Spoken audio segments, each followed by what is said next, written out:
I moved to my dad's when I was 10 and I didn't know anyone in the area except for the family my dad was friends with, a single mom with 3 kids. Luckily there was a girl a couple of years older than me. She was 12 at the time I met her, and we got to know each other a little over a couple of years. We weren't close, but we ended up having the same friends. One night my friend Rob was hanging out with her and her younger brother. They happened to be in the house alone because my friend's mom was at work. Her mother has been helping this one lady through her work and got to know her fairly well. She found out her sister was in a mental institution and was let out recently. The night Rob is hanging out with my friend, they get a knock on the door. My friend thought it was just their mom, since she knocks a certain way when coming in, and he answered it without thinking. Rob wasn't supposed to be there and he took off through the window to his house down the road. He never thought twice about it. It wasn't her mom. It was the sister of the lady her mom was helping, and she figured out through talking to her sister where her family lived and her mom's working schedule. She came in. This is where I don't know the details, and I'm glad I don't. My friend's younger brother got away to the neighbor's house to call the police. The lady brutally murdered my friend a week from Christmas, decapitated her, and left her body naked in a bathtub. She even hid her head. They had to look through the presents, and I don't know where they found it, but they did. I wasn't allowed to go to her funeral. It happened to my wife's grandmother about 15 years ago while we were still dating. Her husband had just passed away about a year previously, but she'd been going down to the library and volunteering. It was exercise and socialization. This was in the winter, so her walk back was while it was getting dark. The library closed at 5 and there was some extra stuff to do before everyone actually left. And on this particular night, she turned down a ride from another volunteer because she needed to stay in shape. The house is about a mile away through some lightly wooded area in South Texas, and as she's about halfway home, she notices someone behind her. He's walking the same direction and gaining on her, which in itself isn't all that particular. She's old and thus not particularly fast, but in this case he seems vaguely sinister. They keep walking. Pretty soon he's right behind her. Then he falls into pace, just staying behind her. Now she knows something's up. But she's almost home. She can see the top of her driveway coming up, and she leaves her lights on so it'll look like someone's home when she's walking in. She just needs to make it another 150 yards. Then 100. All that time, she said he was so close that she could feel his breath on her neck. Around maybe 50 yards, it happens. A strong hand on her shoulder. "Okay, bitch, don't turn around and hand over your purse or I'll cut you." She stops for a second, then takes one big step forward, turns, and shoots the guy in the neck with the .38 she keeps in her purse. The guy spent the next 5 years in a prison hospital before he died of complications. My wife's grandmother passed last year, but up to the end, she lamented that she pulled the trigger too soon. When I was young, I'd say 8 to 11-ish, my sister, whom is 7 years older, would babysit when my parents were out. At the time, she smoked a lot, and my parents made her smoke outside, of course. So I'd follow her outside, play around, annoy her and such. One day, my sister notices a car at the end of the driveway, just sitting in the road. It's a white SUV with a bike rack on top. It has the most tinted windows I've ever seen. You could not see inside from the side. It sat there until she went inside, then would drive to the end of the road and sit at the church parking lot and wait. Wait until she'd come out again for another smoke. And it would repeat this. Odd, but my sister is a brave lady and just kind of ignored it. That is, until the next day while my parents were out again and it showed up again. It would sit at the end of the driveway and just watch. I don't know what the driver was doing, but he was watching my sister. I know, because if I didn't go out, I'd watch from the front window and it would just sit there and watch my sister. She told my father, who was a sheriff deputy at the time, and he called the cops and made a complaint. They showed up, looked around, but the SUV was nowhere to be seen. Months went by and nothing. Then one day, a good 9 months after this had all started and around 4 months since the last sighting, it was back. It became a regular occurrence. Another day, my sister was outside doing her nasty habit, And sure enough, here it comes. This time we were all alone as usual, and she decides she has had enough. She tells me to stay in the carport and she's gonna go confront them. She starts walking toward the SUV, and halfway down the driveway, she would later remark to us, "I felt utter terror, like I knew if I went any further, I was dead. I was paralyzed by pure fear." She turned around and went inside. Finally, the family car was in the shop for some kind of issue, so we were all stuck home for the night. While my parents are home, my sister goes outside to smoke. I go outside with her, and eventually the SUV shows up. She tells me to run inside and tell my father, and I do. My dad promptly gets his gun and starts briskly walking down the driveway with it in hand, in the direction of the SUV, but not leveled towards it. The SUV floored it down the road and peeled out onto the nearby large highway. My dad, being a cop, noted the year and model and distinguishing features. The scariest thing, the license plate had been covered in duct tape. We never saw it again. I was just 4 or 5 years old and my parents had just separated. My mom was living in a 2-bedroom apartment. I had my own room, but I preferred to sleep in her bed whenever I was staying with her. Our 2 bedrooms were at the end of the hallway, directly across from each other. Our apartment was on the 1st floor, and I remember that it was in the middle of the summer, and my mom had a window open in her room, which was directly behind the bed above the headboard. Anyways, I woke up in the middle of the night and remember sitting up and seeing that our cat was sitting in the doorframe of my mom's room. I should note her door was open and you could partially see into my bedroom. This was strange because our cat was typically always in bed with us. As I was watching him, he walked into my bedroom and meowed. I turned to face my mom and woke her up. In the 3 or 4 seconds it took me to wake her up and ask me what was wrong, we both looked back up at the doorframe, and there was a man standing by my open door, making his way out of the bedroom. I still don't know how she managed to do it so quickly, but my mother proceeded to pick me up and literally throw me out of the screen window. She quickly followed and we were able to start screaming for help and someone called 911. The police came but didn't see any signs of forced entry, only that our front door was unlocked, which led them to believe that the man must have exited that way. The strange thing was that my mom swore up and down that she had locked the door that night with the deadbolt and chain lock. About a week later, she was cleaning the kitchen and opened up our water heater closet and found a notebook with names and drawings, as well as a pair of gloves and some gum wrappers. The police were called again, but all they could do was speculate that the man had been in our house and hid until we were asleep. One day while doing my laundry, one of the lights blew out in my basement. My basement is set up so that the laundry room is split up from the other side of the basement with a wall and a door. In order to get upstairs, you have to exit the laundry room and go through the other part of the basement. So the light blew in the other part, not the laundry room. As it was the only light on that side, it was pretty dark. I finished the laundry I had to do while dreading the walk through the dark basement. I exit the laundry room, get halfway through the basement, and I hear a loud cackle. Imagine a sound people make when they imitate a witch. Take that and imagine the witch had been smoking for 50 years, making her voice deeper and hoarser. That's what I heard, clear as day, right behind me. I didn't hesitate to bolt for the stairs. I waited until my father got home and then changed the bulb. I have yet to hear that cackle since, and I have not told a single person in the house about it. This happened to a friend of mine. She told me about it about a year or so ago. We'll call her Minji. Minji is in her late 20s and works as an English tutor in South Korea.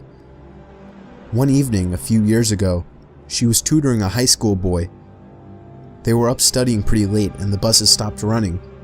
Being a long way from his house, the boy asked if he could crash on her floor overnight and get the first bus in the morning. Minji was very reluctant because inviting a teenage male student to stay the night didn't sound like a great idea, but he was begging her and eventually she relented. They went back into her one-room apartment and she got into the bed while he laid a blanket out on the floor and they both fell asleep. A few hours later, at maybe 2 a.m., the boy wakes Minji up. "I'm really hungry," he says. "Let's go get some food."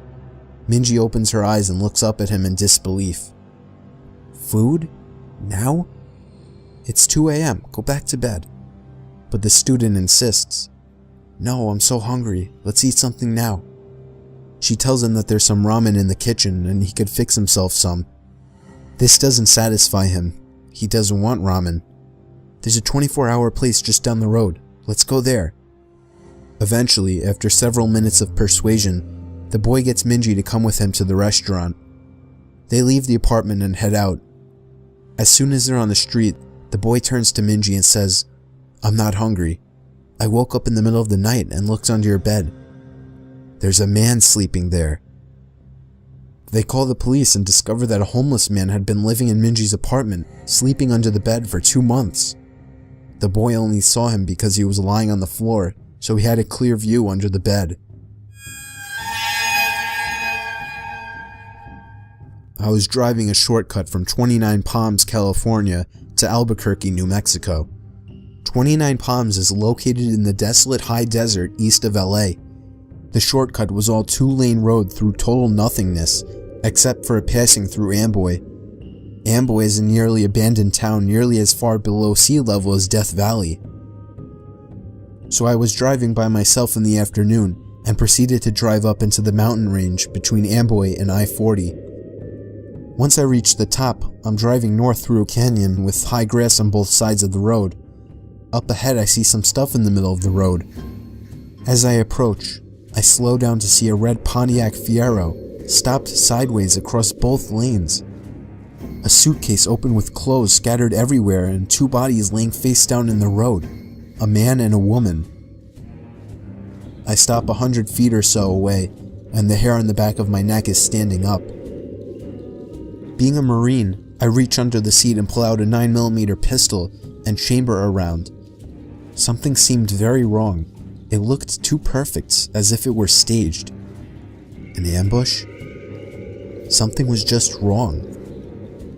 As I scanned the road, I saw a line I could drive. Past the guy in the road on his left, swerve to the right of the woman, behind the Fiero, and I'd be on the other side. I dropped it into first gear, punched it down, and drove the line I planned.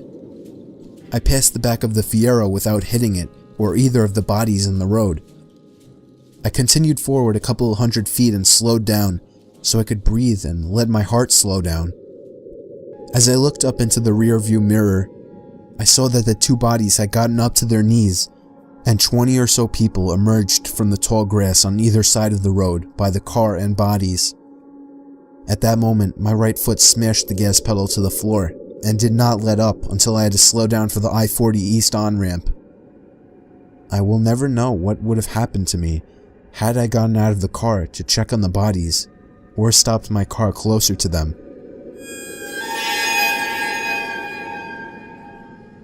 Some friends and I were doing some night fishing on the James River.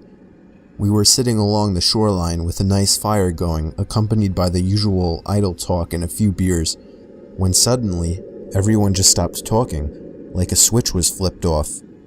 We were all staring across the river and felt as if something, or someone, was staring back. It was a very uneasy feeling, to which some of the group tried to shake off with typical macho humor, when a blood-curdling sound erupted from the other shore that froze everyone in their tracks.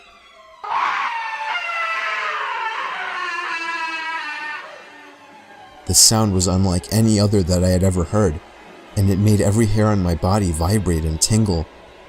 The only way I could describe it is it sounded like a wild person with no language skills being gutted alive.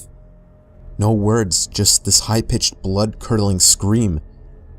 Nobody moved or said a word. We all just sat there fixed in our stare, when just as suddenly, a second scream was let loose with even more force than the first.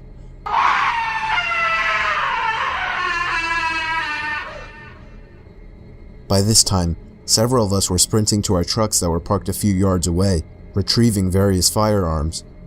When we got back, we all sat there quietly, with our eyes fixed, staring toward the opposite shore, watching the light from our fire reflecting off the rocks. We sat there waiting for another scream, or something to move on the other side of the river. Finally, a third scream came just as suddenly, but this time, it was on our side of the river, coming from the bushes about a yard away.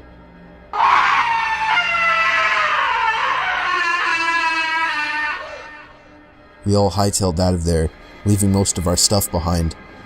When we got to our trucks, we heard the scream one more time, just beyond the tree line. We all floored it the hell away from there, and never found out what was making the sounds.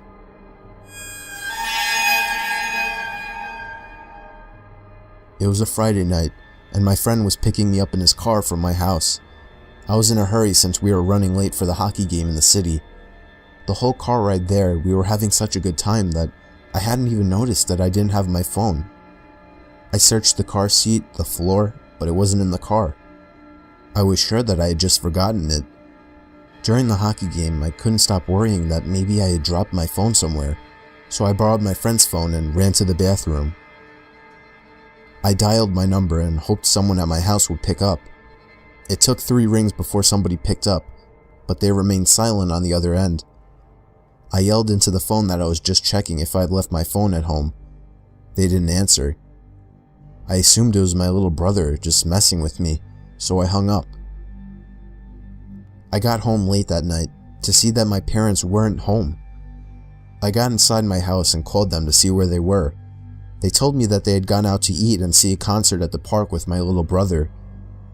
They said they left soon after I had for the game, and they should be home in around half an hour. So I hung up and proceeded to look for my cell phone. But then I realized, how could somebody in my family have picked up my phone if they hadn't been home? I felt a pain in my stomach as fear swept over. It was at that moment that I heard the back door to my house open and close. I immediately jolted out the front door to the neighbors and called the police. Apparently, the back door was left open and somebody had simply walked into our house. Nothing was stolen, but the scariest thing is the thought that we could have fallen asleep with a stranger in the house. A while back, there was a family that moved in next door to my family. They had a son who was just twisted. He was obsessive over slasher movies and always wanted me to talk about shit that happened during my time serving in Vietnam that no normal person would want to hear. He also loved tormenting stray animals. This guy was a whack job. He was 19 at the time and my daughter was 7, but he always wanted to talk to her. He'd strike up conversation with her when she walked home from school. He would talk over the fence at her when she was playing in the back. But what really set me off was when he called our house looking to speak to her. That was it. I went over and flipped shit at him and his parents. Told him to stay the hell away from her and I'd better not ever see him again. That's when things got weird. My daughter was always a little imaginative and paranoid. She would think there were monsters under her bed and whatnot, so when she told me there was something living in her closet and she was too scared to get up and tell us at night, but it wasn't there in the daytime, we blew it off as no big deal. A few weeks went by and one night my wife and daughter were staying at my mother's for a girls' night. So I turned the key on the HBO box and watched me some movies, eventually falling asleep downstairs. At around 2 a.m., I get a call from my neighbor with a creepy son telling me something along the lines of, "We saw that you were up, so we called. Our son is missing. I went by his room to use the bathroom and his door was open, which isn't usual, and there was no sign of him. We need help looking for him." The phone call woke me up though. I wasn't up, so I asked why they thought I was. "Oh, we saw you walking around upstairs and the light is on." My blood ran cold as ice. I'd been passed out on the couch and I know no one turned any lights on. I hung up on them, ran outside to my truck to grab my shotgun, but noticed the sheriff pulling up to my neighbor's house by this point. I booked it over and told him there was someone in my house, and now I could see the lights in my daughter's room were on, and there was a silhouette pacing back and forth. When the deputies went in, they found the neighbor boy there waiting in my daughter's room with a nice little setup in her closet. He said he liked to watch her sleep in the moonlight